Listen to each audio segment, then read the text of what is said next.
The story opens like dawn breaking after a long storm.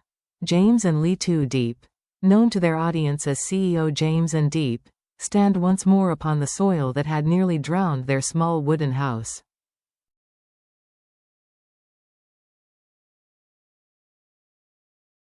Around them, the earth smells of rain and renewal. What was once chaos has quieted into calm.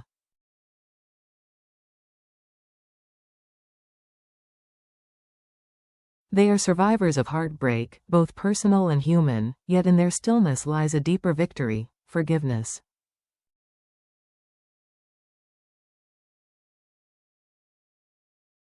John, once the man who betrayed them, who nearly cost Diep her life, has returned. Not as an enemy, not even as a friend, but as a soul seeking redemption.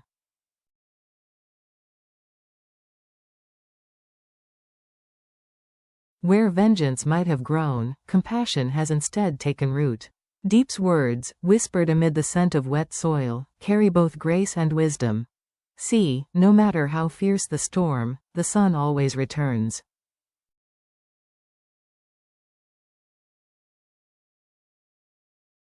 James, standing behind her, answers softly, "Just like us." Together they rebuild, sweeping away the remnants of destruction: wood shavings, mud, broken pieces of yesterday.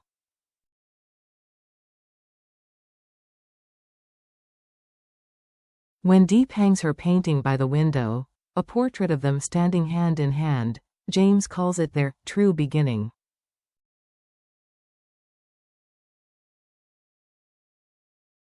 Outside, the morning light scatters across the garden, each flower trembling in the breeze like a heartbeat reborn.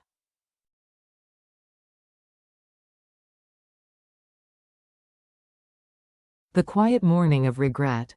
Far from their home, John wakes beneath a flickering sky.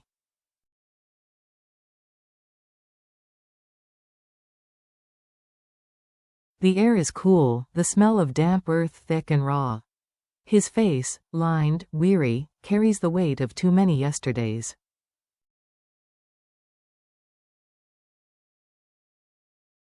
He opens the wooden door, its hinges groaning like old guilt, and steps into the yard.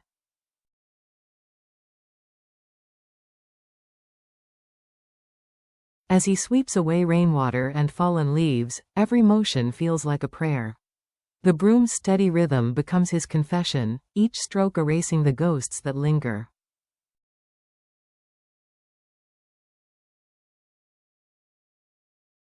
The sun climbs slowly above the bamboo grove, gilding his face in a glow that feels like mercy.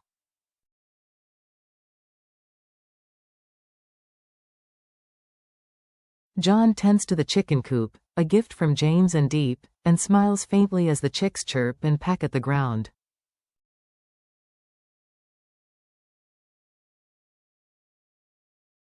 The simple act of feeding them feels holy. He whispers into the morning, "Once I lived only for myself.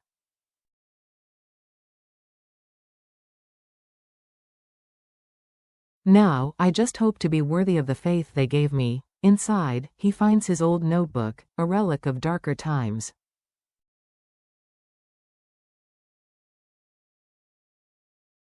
Between the smudged lines are words of sorrow, written by a man lost to his own mistakes.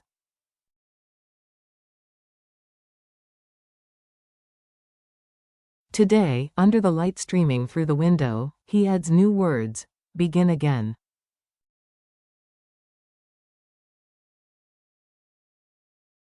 A village bathed in gold. Evening descends like a sigh. The school bell rings in the distance, releasing a flood of children down the narrow dirt path.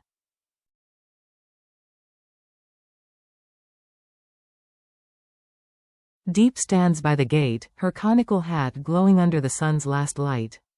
Her daughter, runs to her, eyes bright as stars.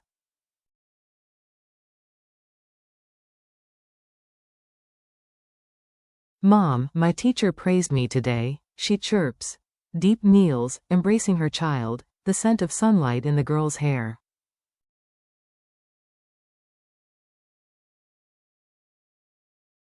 They walk home together, their laughter mingling with the rustle of bamboo leaves.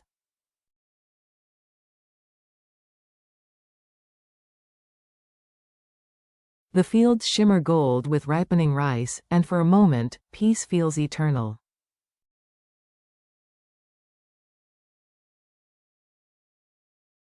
But shadows stir at the edge of this tranquility. A man, tall, face half hidden beneath a dark cap, follows them.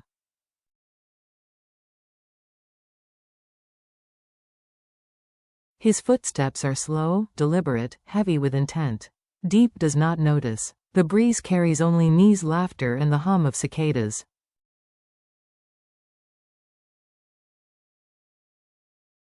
From a distance, John appears on the same road, his basket filled with morning glory, eggs, and sweet potatoes, a humble gift of gratitude for James and Diep.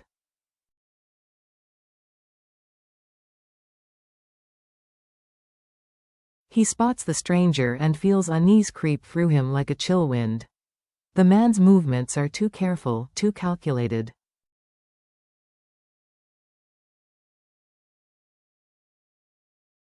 When John sees the stranger's hand slip into his pocket, something inside him snaps.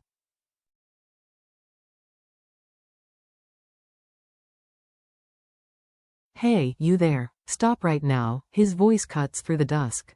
Birds scatter from the trees.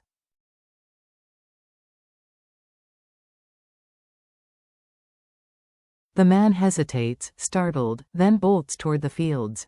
John drops his basket and gives chase, the world narrowing to the sound of pounding footsteps.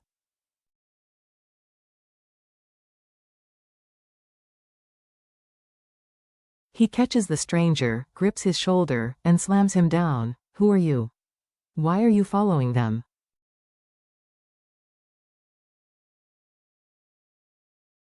The man stammers an excuse, lies, but John's stare remains unflinching.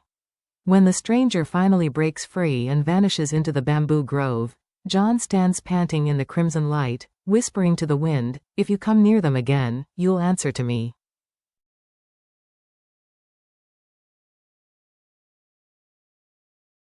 When Diep and Nie turn back, they find him there, smiling as if nothing had happened.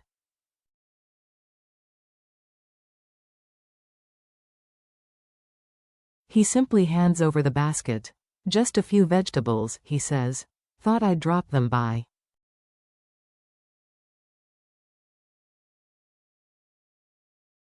Diep invites him in for tea, her voice warm, unaware of the danger he's just deflected.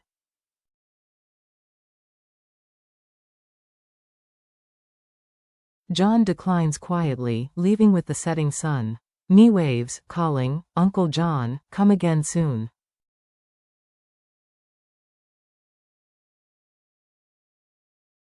He smiles, a soft, wordless smile. No one knows that a few minutes earlier, he saved their lives.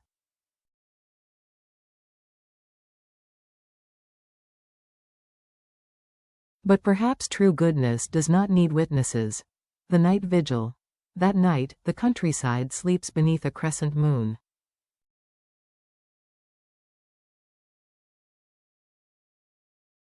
In John's house, an oil lamp flickers, painting his silhouette against the wall. He writes in his notebook.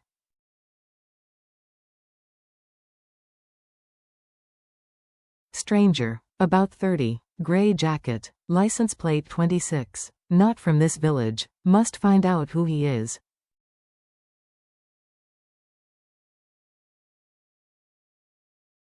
The flame wavers. Wind murmurs through the cracks of the wall. Outside, the faint yellow glow of James and Diep's house burns steady in the distance, small but unwavering, like faith itself.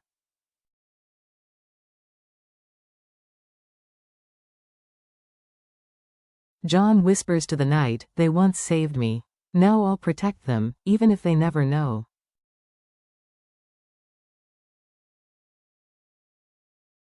Morning. The rhythm of redemption. By sunrise, John is already at work repairing the fence.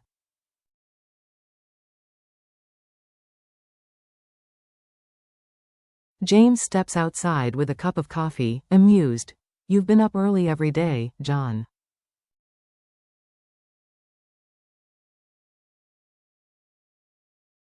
"I think you start before I do." John wipes his brow, smiling humbly. Having work to do, that's a blessing, sir.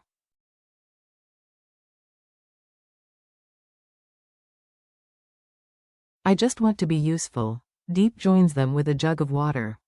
Thank you, John. Without you, we'd never have finished the repairs.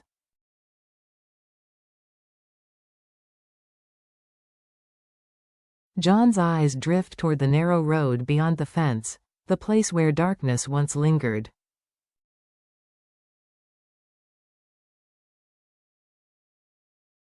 His grip on the hammer tightens, but his voice remains calm. It's peaceful here, he says quietly.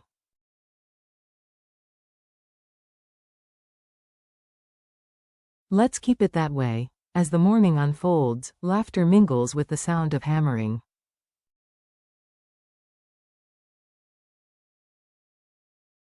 Each strike of metal against wood feels like a heartbeat, rebuilding not just fences but faith itself.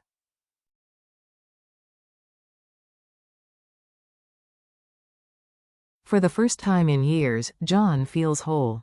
He knows now that forgiveness is not just being pardoned, it's living each day as proof that you deserved that mercy.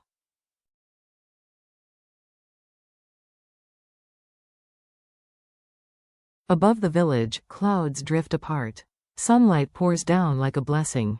And amid the golden fields, a once lost man stands guard over the peace he helped restore, his heart finally at rest.